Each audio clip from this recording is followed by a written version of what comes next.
that you beat Floyd in that fight. Sure.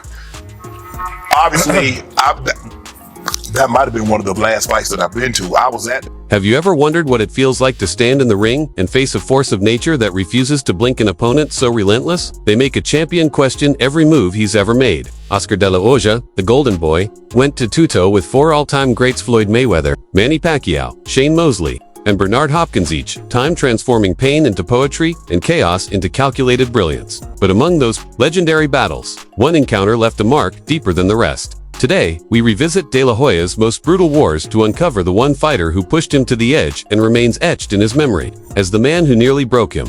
Why do you feel you won that fight? When you're a fighter inside the ring, Oscar De La Hoya's saga with Shane Mosley began on a summer night charged with electricity and expectation at the Staples Center in Los Angeles. The atmosphere was electric, the stakes monumental, as the two elite fighters squared off in a battle that lived up to every ounce of the hype.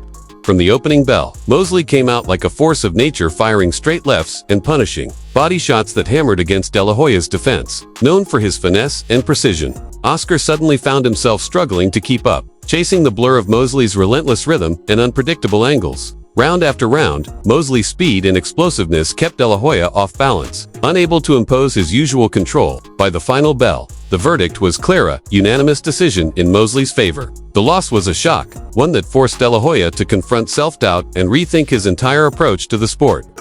When you're a fighter inside the ring, when that final bell rings, you know it in your... 3 years later, the battleground moved to the MGM Grand in Las Vegas, where Oscar De La Hoya stepped into the ring, once again to face Shane Mosley, this time with redemption on his mind and a fire in his eyes. Gone was the hesitation. In its place stood a fighter sharpened by loss and fueled by determination.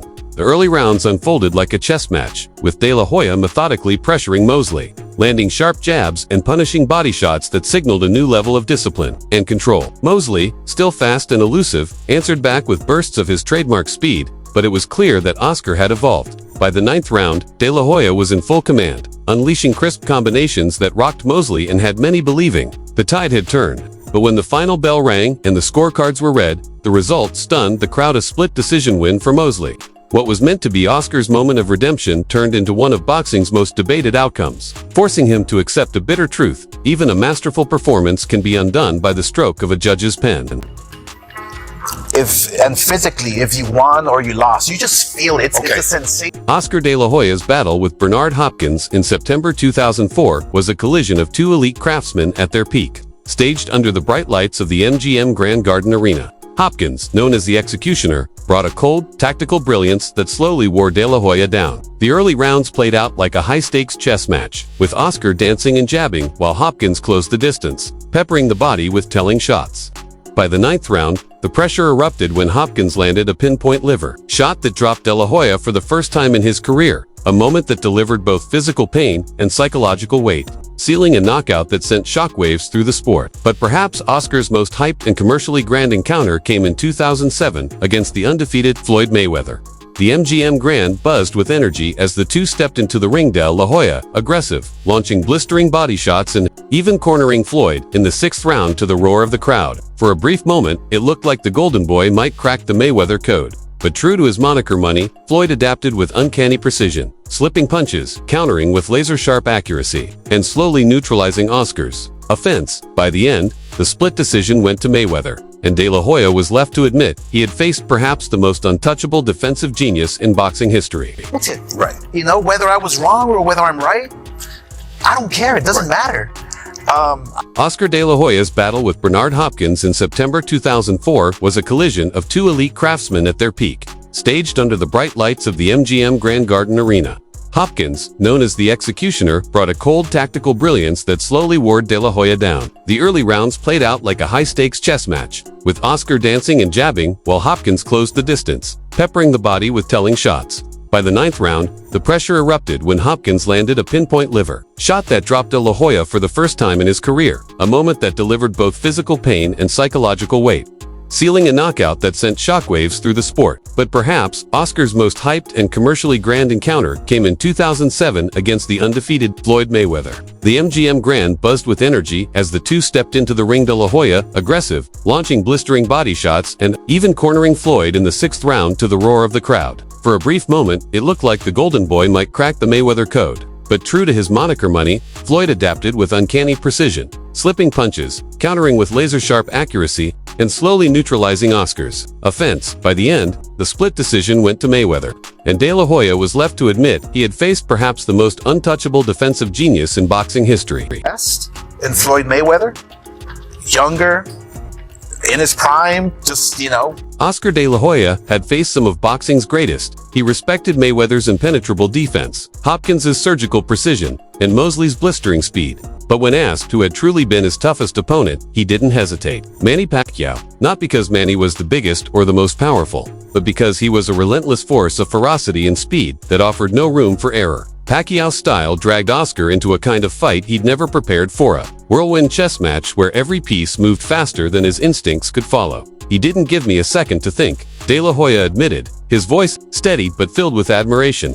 His punches came from everywhere, and I was reacting before I even realized I was under attack. And I was over the hill, tons of injuries, so I was pretty proud. After all the dust settled, Oscar De La Hoya faced reporters and fans. The ring now a quiet arena of... Oscar De La Hoya's journey through the ring was about more than just the fights. It was about the relentless grind that shaped him behind the scenes.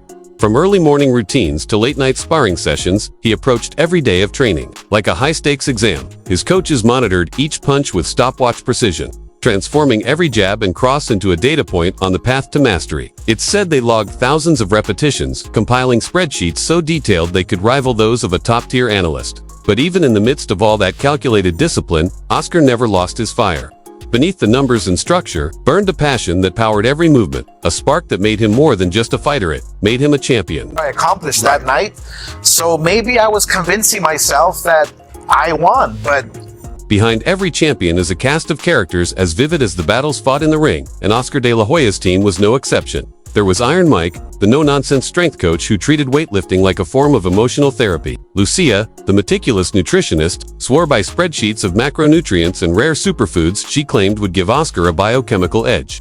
Even the travel coordinator earned the nickname Jetstream for her uncanny ability to outsmart jet lag and keep the team running like clockwork. Together, they were more than a support staff, they were a finely tuned machine, blending science and soul to transform raw talent into refined greatness. A true fusion of art and algorithm. You were a big lightweight, similar to Ryan's build. How would you fight Tank? Oscar De La Hoya's mental game was the stuff of legend, a powerful blend of old-school grit and cutting-edge psychology. Every training session began with intense visualization drills, where he played out every possible punch and counter in his mind like a slow-motion simulation. His sports psychologist served as both mirror and motivator, confronting any flicker of self-doubt with probing questions and sharp-eyed honesty. For Oscar, it wasn't enough to move like a panther. He had to think like a chess master, always, anticipating 2 steps ahead. This seamless fusion of discipline and innovation sharpened his mind into a weapon as formidable as his fist.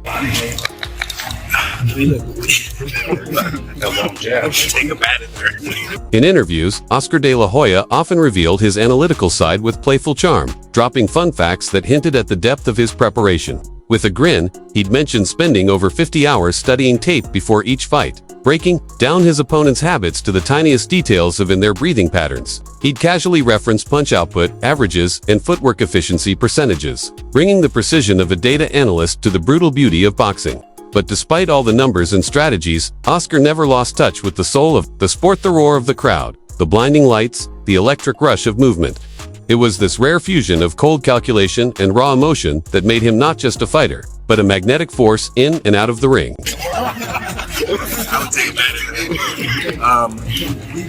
Man, your face is right now.